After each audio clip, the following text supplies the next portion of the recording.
जय हिंद दोस्तों, नमस्कार। कैसे हैं आप सब? उम्मीद है एकदम शानदार, लाजवाब, जबरदस्त, बेहतरीन, जिंदाबाद हैं और बड़े ही शानदार तरीके से आप सभी लोग अपनी तैयारी में जुटे हुए हैं। आशा करता हूं बहुत बढ़िया तरीके से आप सभी अपनी तैयारी को कर रहे होंगे। प्यारे दोस्तों, कल आपकी क्लास नहीं हो पाई थी, कुछ कारण ऐसे बन गए थे। शायद आपको थोड़ा बहुत पता भी लग गया होगा उन कारणों के बारे में। स्टूडियो से कोई भी क्लास कल शाम के समय पर नहीं हो पाई थी, थोड़ी समस्या हमारे सामने आ गई थी, लेकिन आज लगभग सारी क्लासेस सुचारू रूप से हुई हैं। जो आज थोड़ी बहुत नहीं हुई हैं वो आपकी कल से होनी शुरू हो जाएंगी। तो कल के तो आपका ऑफ था। परसों हमने एक टॉपिक स्टार्ट किया था जिसका नाम था ग्राफ, और ग्राफ को हमने बहुत शानदार तरीके से समझा और हमने देखा कि कैसे एक समान ग्राफ मतलब एक समान गति और असमान गति यानी कि यूनिफॉर्म मोशन और नॉन यूनिफॉर्म मोशन के लिए ग्राफ होते हैं। एक बार कमेंट दिखा दो भाई। तो एक बार सभी बताइए कि क्या आपको ये बात समझ में आ गई थी कि किस प्रकार से यूनिफॉर्म मोशन और नॉन यूनिफॉर्म मोशन के ग्राफ होते हैं। अगर आपका रिवीजन अच्छा है तो एक बार कहें और हम आगे बढ़ जाएंगे। तो मैं एक क्वेश्चन पूछ लेता हूं तब तक आपसे, जिससे कि आपका रिवीजन अच्छे से पता लग जाए। तो ग्राफ में मैं आपसे पूछना चाहूंगा कि बताओ इनमें से कौन सा ग्राफ एक समान गति का है। इनमें से कौन सा ग्राफ एक समान गति का है। इस प्रकार से आपके क्वेश्चंस आते हैं कि कौन सा ग्राफ यूनिफॉर्म मोशन का है। इनमें से कौन सा ग्राफ यूनिफॉर्म मोशन का है। तो ये चार आंसर ऑप्शन आपको देंगे। इसको बना लेते हैं ए, इसको बी, इसको सी, इसको डी। तो ए, बी, सी, डी ये आंसर ऑप्शन होंगे। एक आंसर ऑप्शन होगा आपका ऐसे, एक होगा ऐसे, एक होगा ऐसे और एक होगा ऐसे। तो बताइए कौन सा ग्राफ इनमें से एक समान गति का ग्राफ रहा होगा। सभी एक बार थम्स अप करके बताएंगे और साथ ही अपने रिवीजन के बारे में भी बताइए कि आप सभी का रिवीजन कैसा था। ऐसा तो नहीं कि कल चलो छुट्टी हो गई तो भाई बढ़िया तरीके से मजे करते हैं, छुट्टी हो गई अब क्यों पढ़ना। अगर ऐसे अचानक से कोई क्लास बंद हुआ करे तो उसमें आप प्लीज रिवीजन किया करिए।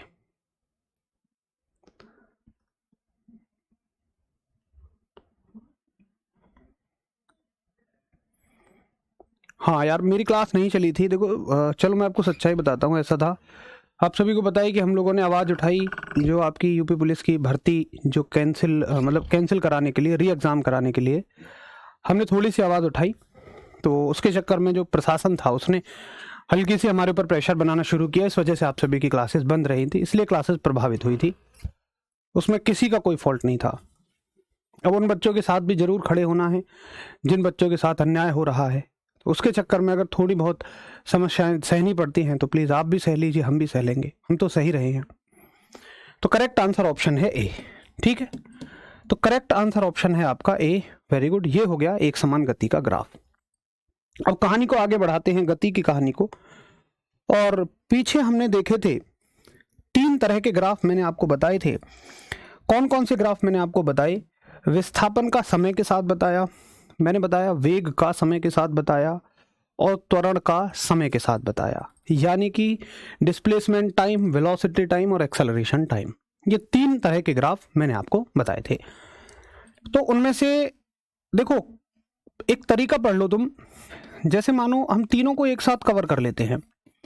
जैसे मान लीजिए आपको दिया जाए क्वेश्चन में विस्थापन समय ग्राफ यानी कि displacement time graph,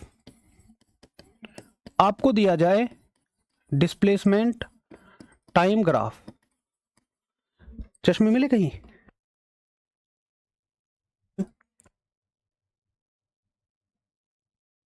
displacement time graph. अब देखो डिस्प्लेसमेंट टाइम ग्राफ का मतलब क्या है कि यहां पे विस्थापन देगा और यहां पे देगा आपको समय, यानी कि यहां पे डिस्प्लेसमेंट देगा और यहां पे टाइम देगा।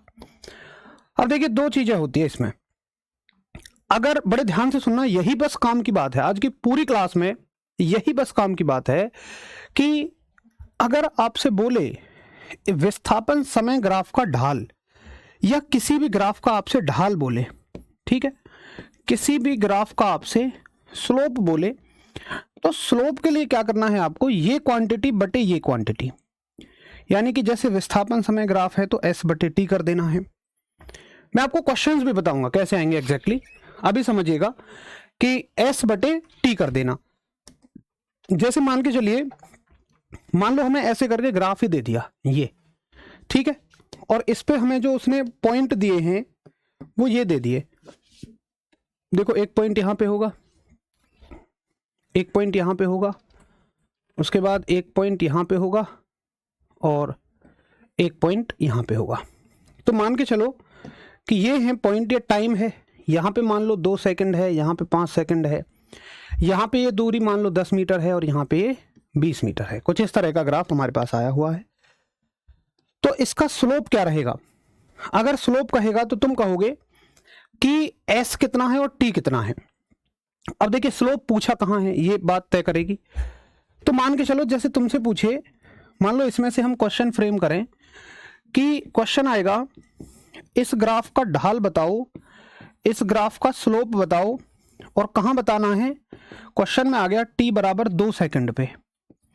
तो तुम क्या आंसर करोगे कि ढाल का मतलब होता है ये बटे ये, लेकिन 2 सेकंड पे ये कितना है, ये 10 है और ये कितना है 2 है, तो ये आ गया 5 बार, यानी कि इस ग्राफ का ढाल आ गया 5।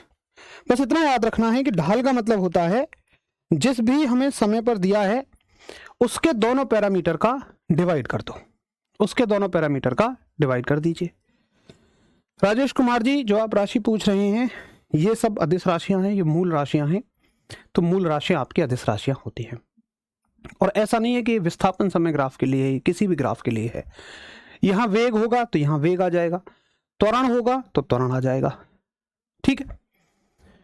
अब देखो, अगर मान लो आपसे पूछे, ये तो हो गया ढाल, इसको ए बोल देते हैं। एक तो सवाल ये आ सकता है ढाल, दूसरा हो सकता है कि वो आपसे ये बोले, ढाल के साथ आपसे बोले इसका क्षेत्रफल, इसका क्षेत्रफल यानी कि एरिया, ठीक। तो इस ग्राफ का क्षेत्रफल कैसे निकालोगे, इस ग्राफ का एरिया कैसे निकालोगे बताइए। तो आप ये कहोगे कि इस ग्राफ का जो एरिया होगा हम कैसे निकालेंगे। देखो ये यहां से शुरू होता है ग्राफ और यहां खत्म होता है, यानी कि इसका एरिया निकालेंगे हम समय अक्ष पे, तो समय अक्ष पे ये एरिया इस ग्राफ का आ जाएगा। तो अगर आपसे एरिया कहेगा तो एरिया का मतलब क्या होता है, क्षेत्रफल का मतलब होता है आप इन दोनों की गुणा कर रहे हो, आप s गुणा t कर रहे हो। बस इतना याद रखो कि क्षेत्रफल का मतलब है आप s गुणा t कर रहे हो, इनकी गुणा नहीं करनी है। क्षेत्रफल का मतलब ये होता है, बस इतना याद रखो। ढाल का मतलब ये बटे ये, क्षेत्रफल का मतलब इन दोनों की गुणा। अभी के लिए बस इतना ही रखो, फिर मैं आपको क्वेश्चन के माध्यम से बताऊंगा।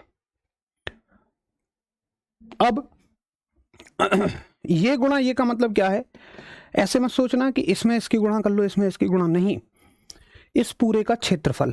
ये क्या है, जरा इनका नाम दे लेते हैं। ये मान लो A, ये मान लो B, ये मान लो C और ये मान लो D। भाई ये पूरा क्या बना हुआ है, ये एक समलंब बना हुआ है, ट्रेपीजियम बना हुआ है। तो सॉरी, ट्रेपीजियम का क्षेत्रफल क्या होता है, ट्रेपीजियम मतलब समलंब, क्षेत्रफल का मतलब क्या हो जाएगा, समलंब का क्षेत्रफल।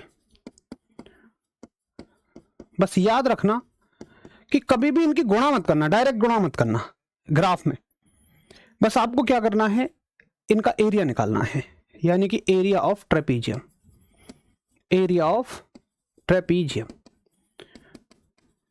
Area of trapezium. तो ट्रेपीजियम का एरिया क्या होता है, 1/2 समांतर भुजाओं का योग, यानी कि ये इसकी पैरेलल साइड है। जब भी ऐसी ज्योमेट्री मिले जिसमें 2 साइड पैरेलल हो, हालांकि ये मैथ्स का पोर्शन है, तो आपको क्या करना है, इन दोनों साइड को ऐड करना है। ये साइड कितनी है 20 और ये साइड कितनी है 10, तो एक 20 है और एक 10 है, और इसकी ऊंचाई कितनी है, यानी इन दोनों भुजाओं के बीच दूरी कितनी है, ये भी आपको देखना है। तो दूरी कितनी है, यहाँ से यहाँ तक की दूरी है, और ये दूरी कितनी है, ये इसको क्या बोलोगे, ये 5 है, ये 2 है, 5 में से 2 माइनस करोगे 3 बचेगी, तो ये दूरी कितनी आ जाएगी 3। तो ये हो जाएगा 1/2, 20 और 10 30, गुणा 3, 2 से 15 बार, और 15 थी 45। तो ये आंसर आ जाएगा आपका 45। ठीक है। एग्जाम में देगा वो तो, अभिषेक एग्जाम में देगा। स्लोप में सॉरी 20, देखो हाँ 20/5 आप जब करोगे जब वो आपको 5 सेकंड पे देगा, बिल्कुल करोगे आप भाई। अगर 5 सेकंड पे देगा तो 5 सेकंड पे एस कितना है 20 और टी है 5, तो 20/5 करोगे। अगर आपको समझ में आ गया तो एक बार थम्स अप करो। एक क्वेश्चन मैं आपको दूं, अगर नहीं समझ आया तो फिर मेरे साथ बनो, अगले सवाल में आपको समझ में आ जाएगा।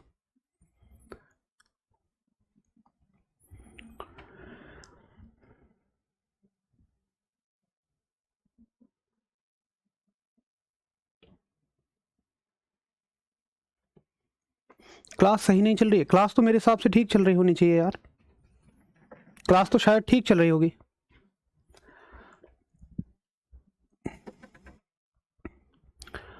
देखो यार, एक दो बच्चे नाराज मुझे आज दिखे, मैं ज़रूर आपकी नाराज़गी समझ सकता हूँ, लेकिन ये हम लोग अपनी वजह से नहीं कर रहे हैं, ये हम लोग अपनी मर्जी से नहीं कर रहे हैं कि क्लास नहीं ले पा रहे हैं यार। मैं थोड़ा समझाना चाह रहा हूँ आपको, मतलब इनडायरेक्टली, कि वो जो भर्ती का विरोध है उसके कारण पुलिस प्रशासन का हल्का प्रेशर था, इस वजह से क्लासेस आपकी नहीं हो पाई। तो कभी कोई यार, मैं तो ये मानता हूँ कि इस प्लेटफॉर्म पे खड़े होकर कभी कोई ये नहीं सोचता कि यार हम गैर जिम्मेदार बने। कभी भी किसी अध्यापक को, मुझे तो स्पेशली कभी अच्छा नहीं लगेगा कि कोई बच्चा मुझसे ये कहे कि यार तुमने कल क्लास नहीं ली बगैर किसी रीज़न के। ठीक है, कोई बात नहीं, जिनको ये समझ में आ गया बहुत बढ़िया, जिनको नहीं आया एक क्वेश्चन ले लेते हैं, उसके माध्यम से समझ में आ जाएगा। चलो देखो, एक क्वेश्चन ले लेते हैं।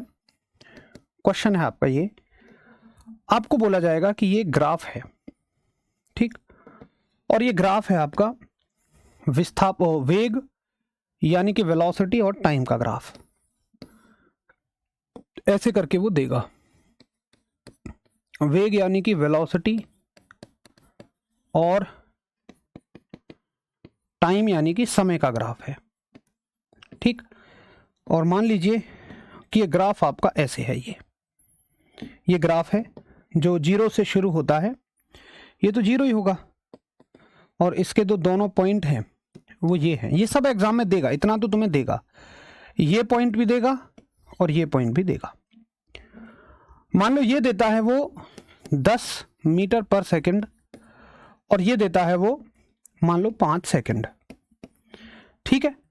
ये इसको 0 कह लो और यहां कह लो ए। कोई वस्तु चलते समय ऐसा ग्राफ बनाया जाता है किसी वस्तु का।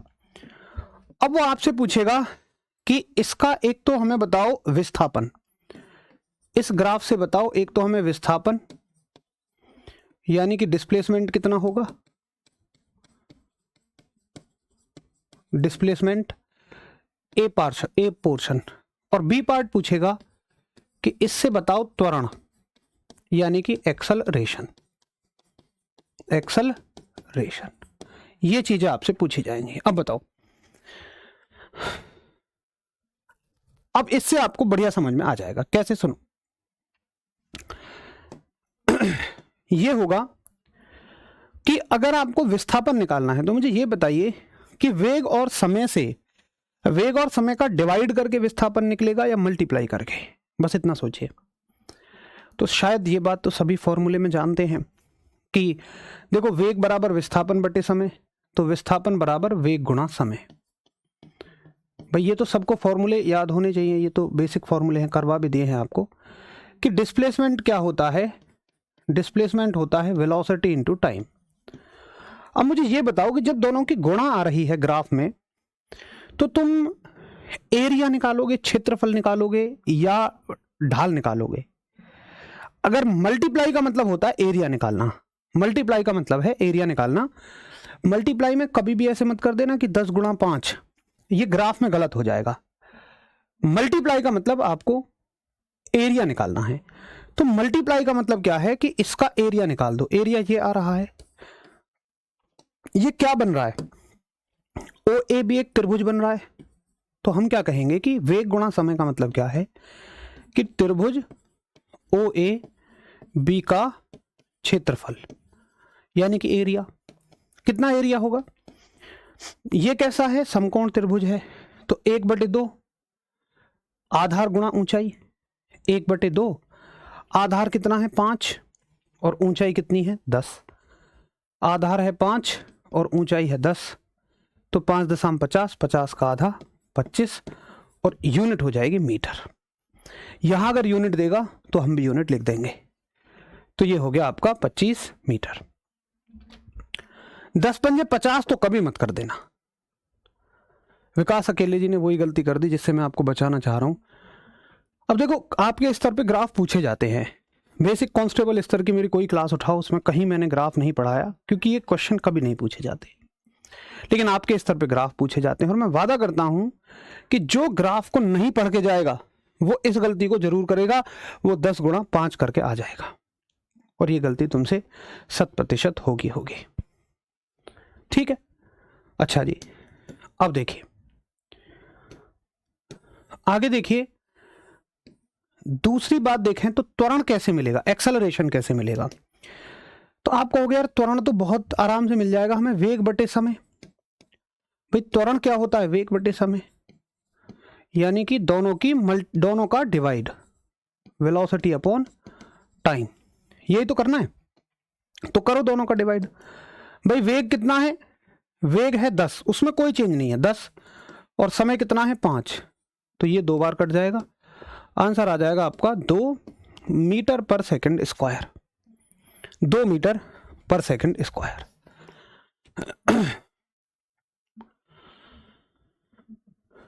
चलो, तो इसमें ये ज्यादा मत सोचो ऐसा क्यों हुआ, बस इतना याद रख लो यार, ग्राफ के केस में ऐसे ही होता है। गहराई में जाएंगे कोई बेनिफिट नहीं है उसका। हमारा ओवरऑल टारगेट है कि हमारा क्वेश्चन सही होना चाहिए और हमें चीजें समझ में आ जानी चाहिए। विस्थापन तो मीटर में आ जाएगा और आपका त्वरण आ जाएगा मीटर पर सेकंड स्क्वायर में। एक बार जिनको समझ में आ गया वो सभी थम्स अप करें, और जिनको नहीं समझ में आया, मतलब थम्स अप करके, जिनको समझ आ गया वो क्वेश्चन का आंसर करें, और जिनको नहीं समझ आया वो मेरे साथ बनो। क्वेश्चन आ जाएगा कि मान लो आपको ग्राफ दे दिया ये, और ये ग्राफ है त्वरण, यहां पर है आपका एक्सेलरेशन, मैं शॉर्ट में लिख देता हूं, है ना, और ये है टाइम, वहां प्रॉपर देगा। और ग्राफ है आपका ये, कोई वस्तु ऐसे जाती है, ठीक है, फिर ऐसे जाती है, और फिर वो ऐसे आ जाती है। अब आपसे पूछेगा कि यह मान लीजिए O, यह मान लीजिए A, और यहां पर मान लो समय दे दिया तुम्हें, ये सब क्वेश्चन में देगा, ये दे दिया 2 सेकंड, ठीक है, और यहां पर एक्सेलरेशन दे दिया 5 मीटर पर सेकंड स्क्वायर। अब तुमसे क्या पूछेगा? तुमसे यहां पूछेगा, एक सेकंड रुको, वेग यानी कि वेलोसिटी, तुमसे पूछेगा वेग बताओ इस ग्राफ से, वेलोसिटी बताओ। तो तुम्हें यह देखना है कि वेलोसिटी इनकी मल्टीप्लाई करके निकलेगी या डिवाइड करके। ठीक है, चलो इसको यहां तक ले लेते हैं, और भी इसको बस यहां तक ले लेते हैं, तुम कंफ्यूज नहीं होगे, इतना ग्राफ दे रखा है तुम्हें, नहीं तो तुम कंफ्यूज हो जाओगे अभी। कोई बात नहीं, आपको एक बार में नहीं समझ में आया 2 बार में आ जाएगा।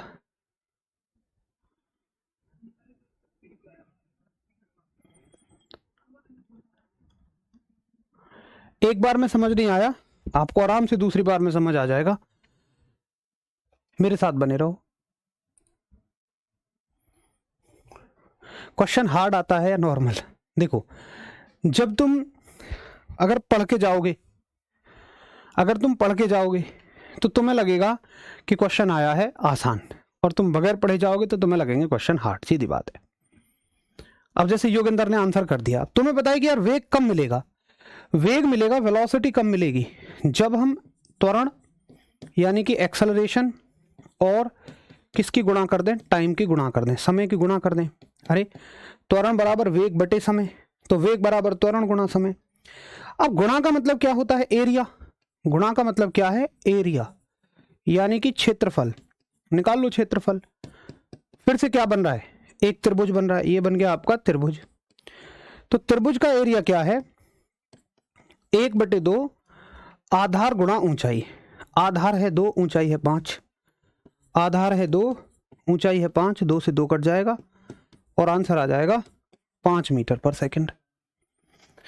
बहुत बढ़िया, अजीत कुमार का एकदम शानदार आंसर है। अभी भी तुम यार डायरेक्ट गुणा कर रहे हो, एरिया निकालो ना उसका। एरिया क्यों नहीं निकालते हो? डायरेक्ट मल्टीप्लाई क्यों कर रहे हो? किसी किसी का अब भी 10 आ रहा है, डायरेक्ट मल्टीप्लाई कर रहे हैं। डायरेक्ट मल्टीप्लाई मत करिए, डायरेक्ट केवल डिवाइड होगा, मल्टीप्लाई डायरेक्ट मत करना। मल्टीप्लाई में एरिया निकालना, हमेशा हमेशा क्षेत्रफल निकालना। तो एक बार आपको यह ध्यान देना है कि यहां पे क्या है, मतलब इसको रट तो सकते ही नहीं हो यार, बिल्कुल भी रटने का कोई ऑप्शन ही नहीं है, क्योंकि यहां पे कभी v दे देगा, कभी s दे देगा, कभी t दे देगा, यानी कभी वेग देगा, कभी विस्थापन देगा, कभी समय दे देगा। तो अभी लगभग सबको समझ आ गया। अगर समझ में आ गया है तो एक बार थम्स अप करें, और नहीं समझ में आया है तो फिर एक और एग्जाम्पल हम ले लेते हैं। चलो, जिनको समझ में आ गया या नहीं समझ में आया बता दो, एक और एग्जाम्पल ले लेते हैं। एक और क्वेश्चन देख लो कैसे क्वेश्चन आता है इससे। मान के चलिए आपको थोड़ा सा क्वेश्चन अच्छा बना लेते हैं अब की बार। ये दे दिया आपको डिस्प्लेसमेंट या वेलोसिटी दे दी, वेग, और ये दे दिया समय, ठीक है। और आपको ऐसे करके दिया, ये थोड़ा सा अच्छा सवाल बना लेते हैं ना।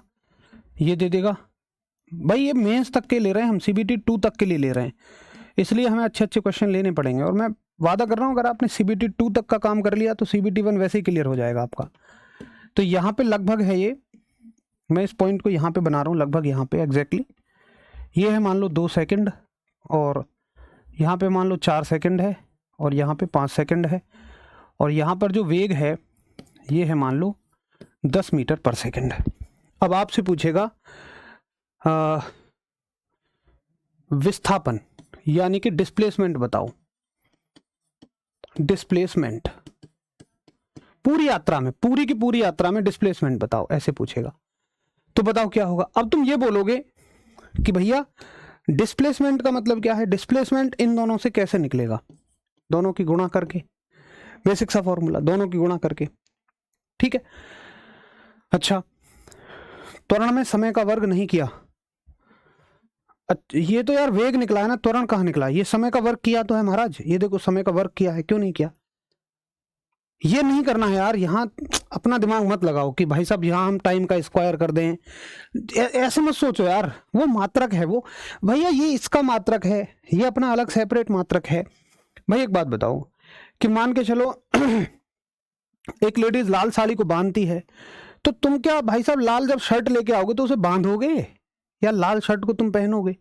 ऐसा थोड़ी है, कलर सेम है तो फिर उसका यूज भी वही होगा। अरे केवल इनका नाम सेम है, तो इससे इसका क्या मतलब है भाई। इतना एक्स्ट्रा दिमाग लगाओगे तो गड़बड़ हो जाएगी, इतना एक्स्ट्रा दिमाग लगाओगे तो फिर गड़बड़ हो जाएगी। 1/2 आधार गुणा ऊंचाई। देखो 1/2 आधार क्या है, 2 है, और ऊंचाई क्या है, 5 है। जितना कहा जा रहा है बस इतना करना है, अगर आप क्वेश्चन को ठीक करना चाहते हैं। तो इसका मतलब क्या है, क्षेत्रफल। अब निकालो पूरा का पूरा क्षेत्रफल, एरिया। अब एरिया के लिए इसे 3 हिस्सों में बांट लो। कौन कौन से 3 हिस्से हैं?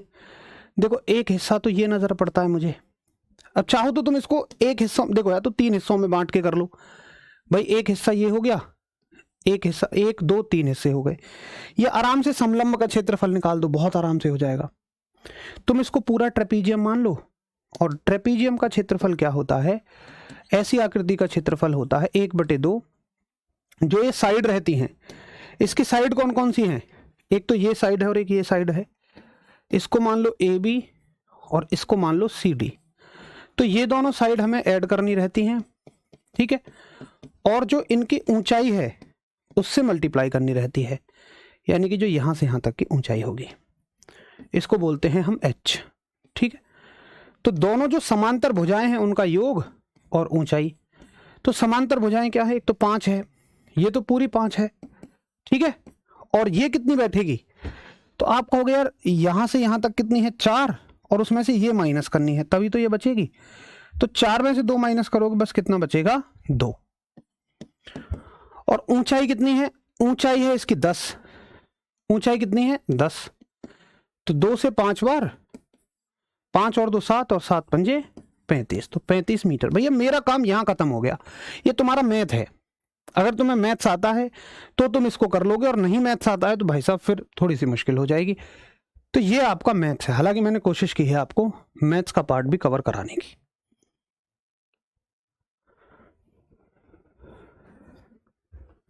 ठीक है, एक बार सभी थम्स अप करो कि हाँ अब हमें समझ में आ गया। बाकी मैं आपको प्रीवियस ईयर क्वेश्चन से करा दूंगा।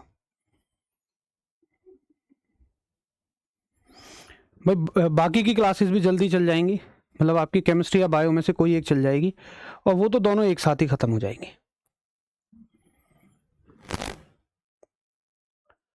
तो अगर ये कॉन्सेप्ट आपको समझ में आ गया कि हाँ इसका मतलब क्षेत्रफल है, तो ये आपका मैथ है। आपका मैथ जितना अच्छा है उतना आप कर ले जाएंगे।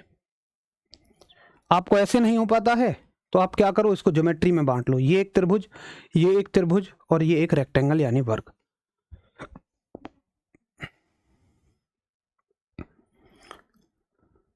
चलो अब इनसे देखते हैं इस पूरे चैप्टर से कैसे कैसे क्या क्या क्वेश्चंस बचते हैं। तो क्वेश्चन देख लेते हैं एक बार। ये रहा आप सभी के सामने पहला सवाल, और ऐसे सवाल इनसे आते हैं। एक बार नंबर डाल के सभी आंसर करेंगे। एक बार सभी नंबर डाल के। चलो एक और क्वेश्चन कर लेते हैं।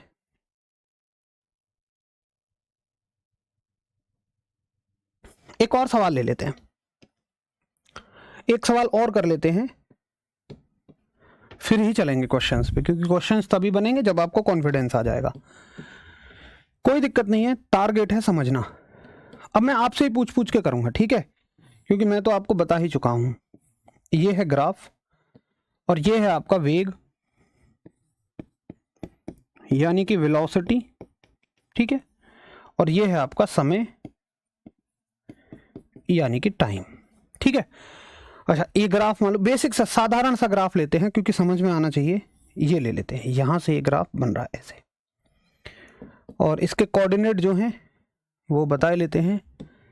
एक तो देखो यहां जाएगा और एक यहां जाएगा, तो क्या क्या वैल्यूज हैं। यहां मान लो 10 सेकंड है, और यहां पर मान लो ये है 15, ये पॉइंट है ये वाला 15 मीटर पर सेकंड, ठीक है। अब बताओ यहां विस्थापन कितना होगा। आपसे पूछ लिया विस्थापन यानी कि डिस्प्लेसमेंट, तो मुझे ये बताओ कि विस्थापन इन दोनों की डिवाइड करने से मिलेगा या मल्टीप्लाई, ये बताओ। गुणा करने से मिलेगा या भाग करने से मिलेगा। वैसे 90% दोस्तों को समझ में आ गया है, कुछ जिन 10% को नहीं समझ में आया उनको अब समझ में आ जाएगा, बिल्कुल मत घबराओ। तो मुझे इतना बताओ बस कि इनकी मल्टीप्लाई करूं या डिवाइड करूं, बस इतना बताओ, मल्टीप्लाई या डिवाइड, और फिर मैं देखूंगा कि हाँ आप लोगों से गलती कहां हो रही है।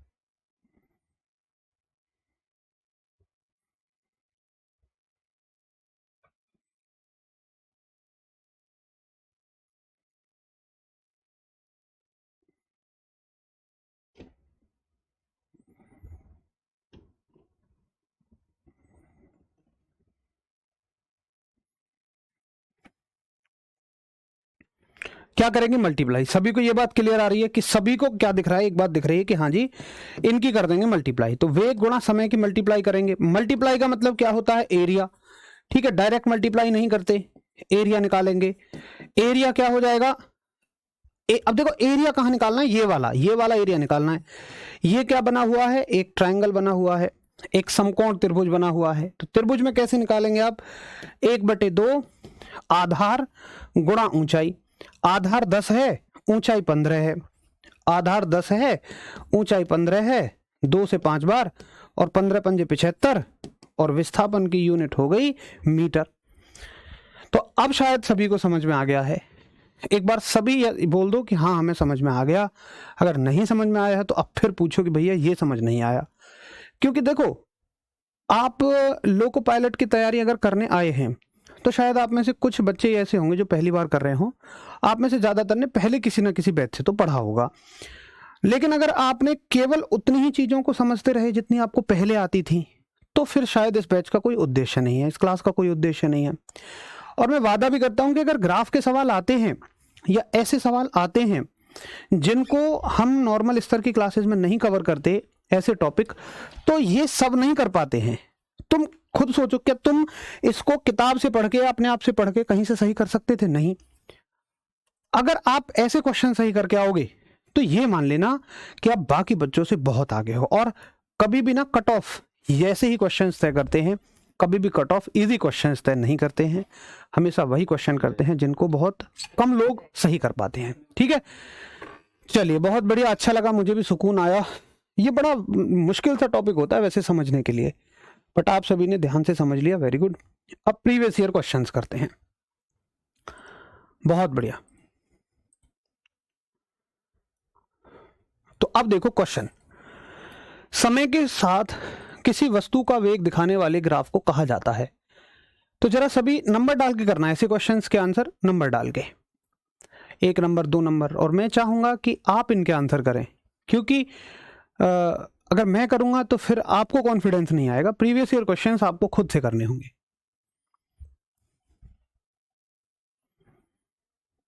चलो, बहुत सारा प्यार भाई सुधीर, सभी को समझ में आ गया, खूब सारा प्यार सभी दोस्तों का आ रहा है, वेरी गुड। बस दो ही चीज़ याद रखनी है कि कब डिवाइड होगा, कब मल्टीप्लाई।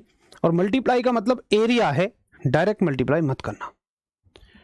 हाँ बिल्कुल बिल्कुल संजय, बिल्कुल।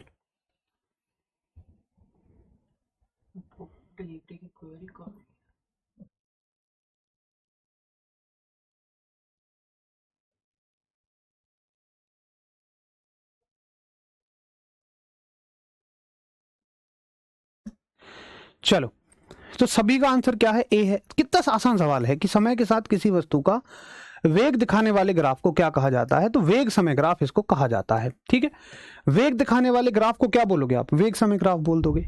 अगला सवाल देखो, नंबर डाल के आंसर करते रहेंगे सभी।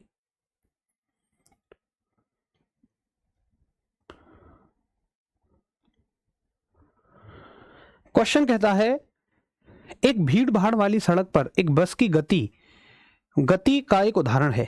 एक बस की गति जो होती है वो कैसी गति का उदाहरण है? तो मैं चाहूंगा आप सब आंसर करो, इनके तसल्ली से करेंगे लेकिन आप सभी आंसर करेंगे। हल्की सी ऐप में आपके आंसर थोड़ी देर से आते हैं तो मुझे वेट करना पड़ जाता है।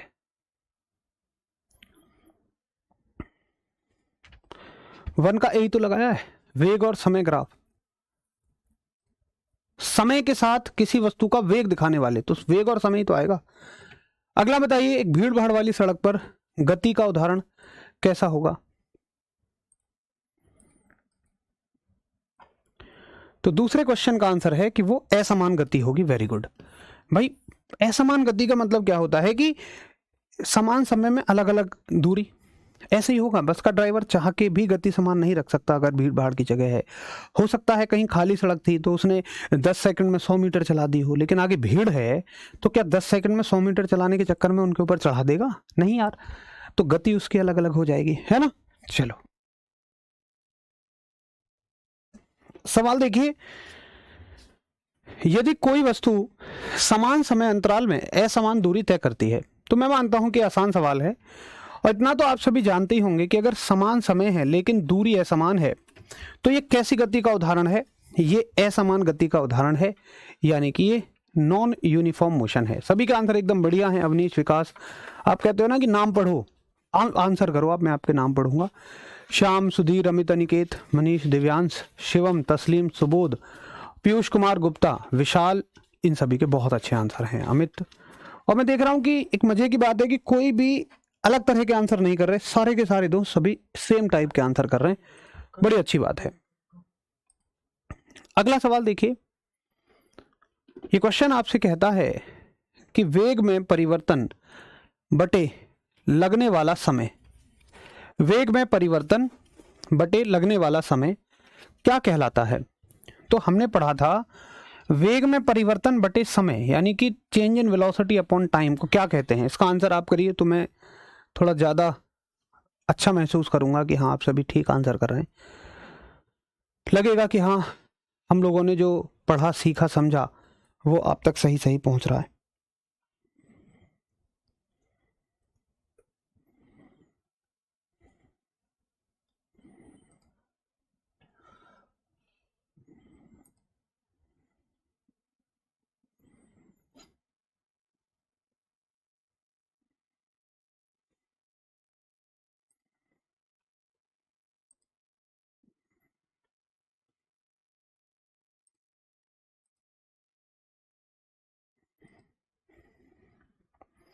तो 4 क्वेश्चन का आंसर सभी दोस्त कर रहे हैं कि वेग में परिवर्तन बटे लगने वाला समय त्वरण होता है, एक्सेलरेशन होता है, और ये बात सभी बहुत अच्छे से जानते हैं। ठीक है, ये भी प्रीवियस ईयर क्वेश्चन ही है।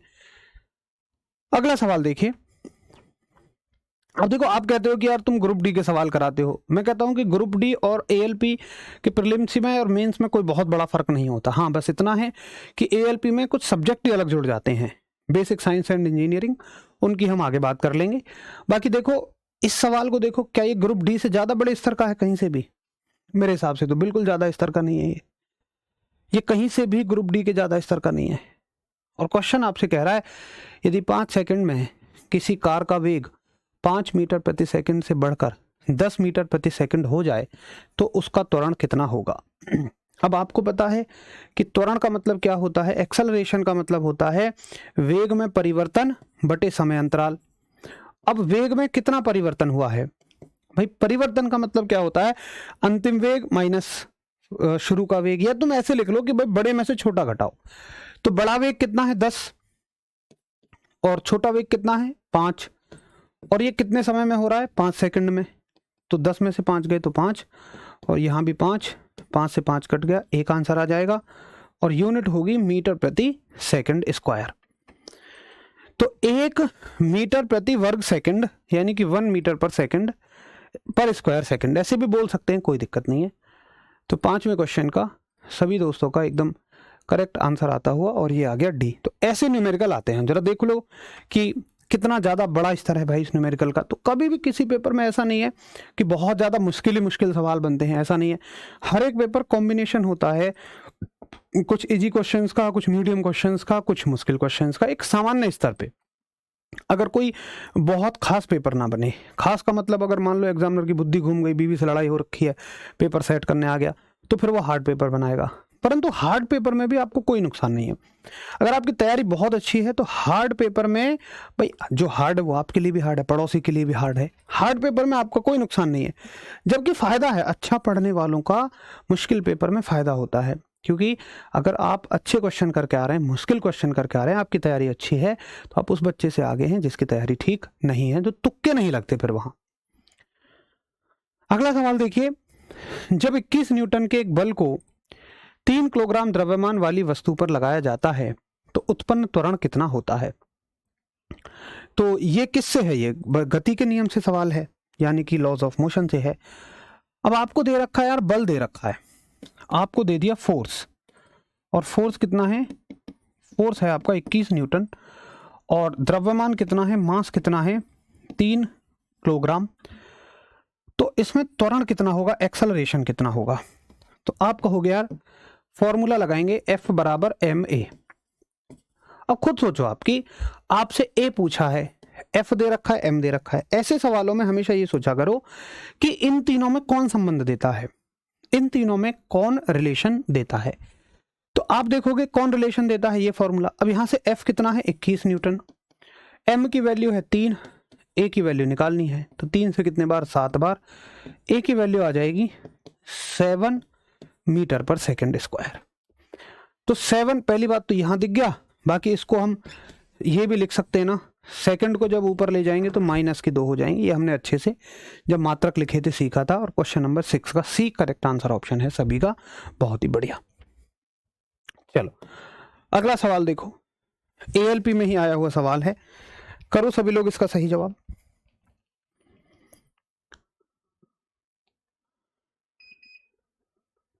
करिए सभी।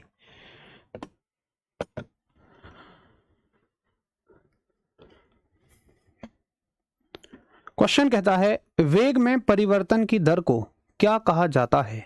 वेग में परिवर्तन की दर, तो ये हमने बड़े अच्छे से समझा है भाई। वेग परिवर्तन की दर, दर का मतलब क्या होता है? समय का भाग।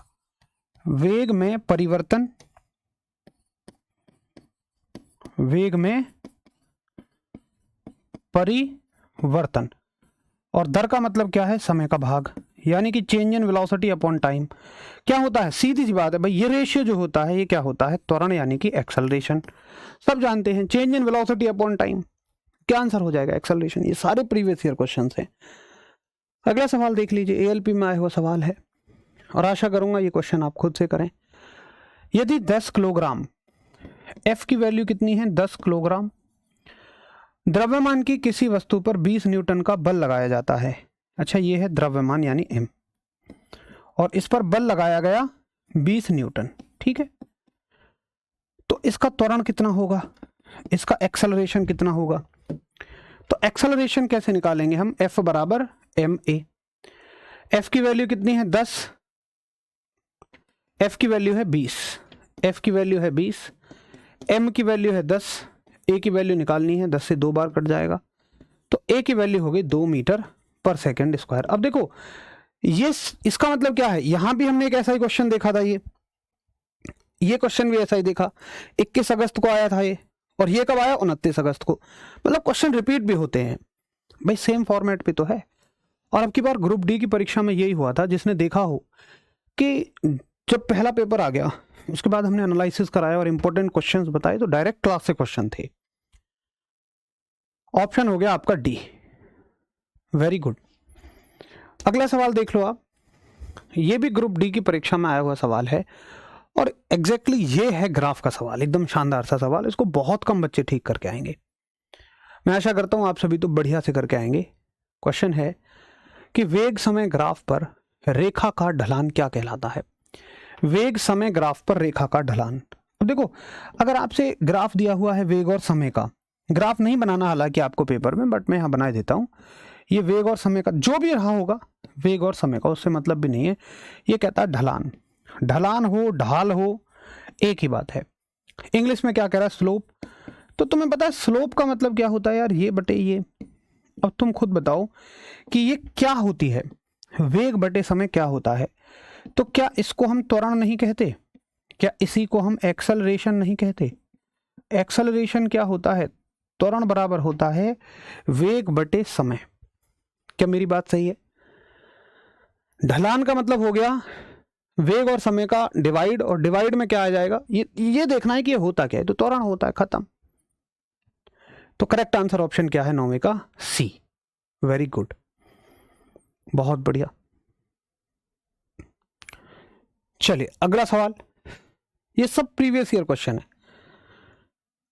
और ये हो गया इक्वेशन ऑफ मोशन से, यानी कि गति के समीकरणों से। क्वेश्चन है, एक रेलगाड़ी विश्राम अवस्था से, अब यहीं पे वर्ड पकड़ लेना, विश्राम अवस्था, यानी कि प्रारंभिक गति क्या है? 0 है, से 5 मिनट में, समय कितना है? 5 मिनट। लेकिन हमने हर जगह समय को सेकंड में पढ़ा है, सारे कोई एफपीएससी जीएसएसआई सारे मात्रकों में समय सेकंड में है, तो हम यहाँ समय को किस में बदल लेंगे? सेकंड में। ये हो गया 300 सेकंड। उसकी गति 90 किलोमीटर प्रति घंटे हो जाती है। गति शुरू की थी, बाद में कितनी हो गई? 90 किलोमीटर प्रति घंटा। इसको बदल लोगे मीटर पर सेकंड में, है ना?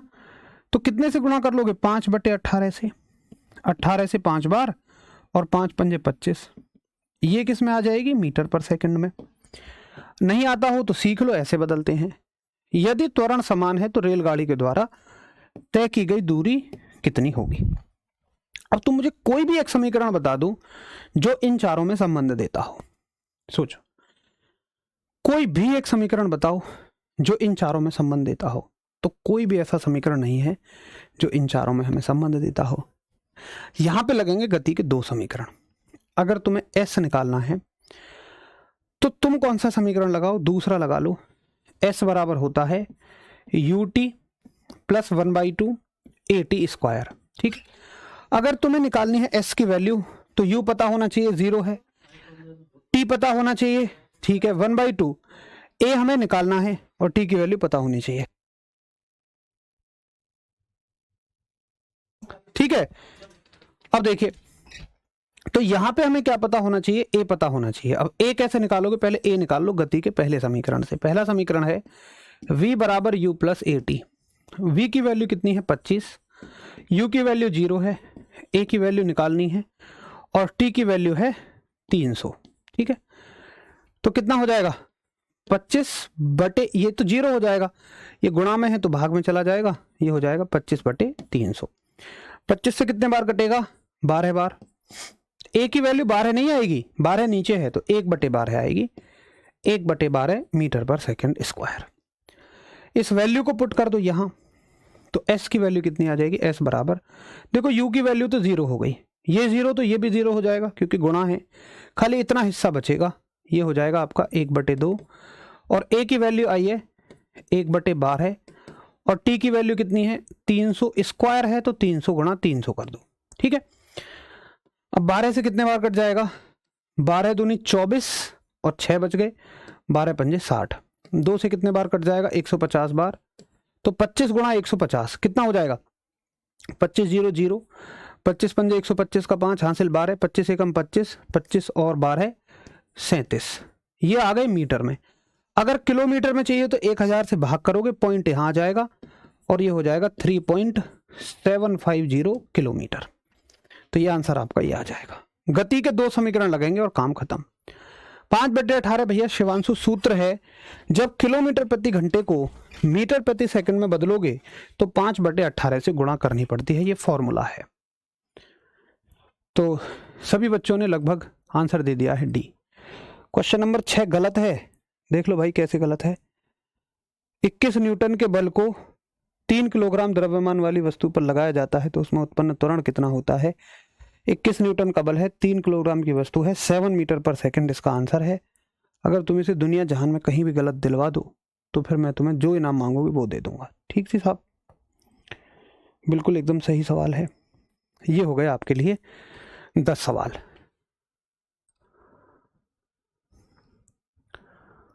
तो आशा करता हूं कि आपको जो हमने अब तक पढ़ा था उससे बनने वाले क्वेश्चन समझ में आ गए होंगे। एक क्वेश्चन का सेशन कल और रखेंगे क्योंकि अभी हमने जैसे जो शुरू में चैप्टर 2 पढ़े थे, हमने लगभग 5 चैप्टर पढ़ लिए, 5। तो शुरू के 2 चैप्टर के तो साथ के साथ कर लिए थे।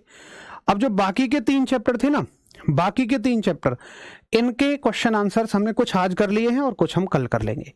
तो 5 चैप्टर्स के प्रीवियस ईयर क्वेश्चंस हमारे बिल्कुल तैयार हो जाएंगे और आपको भी एक कॉन्फिडेंस आ जाएगा।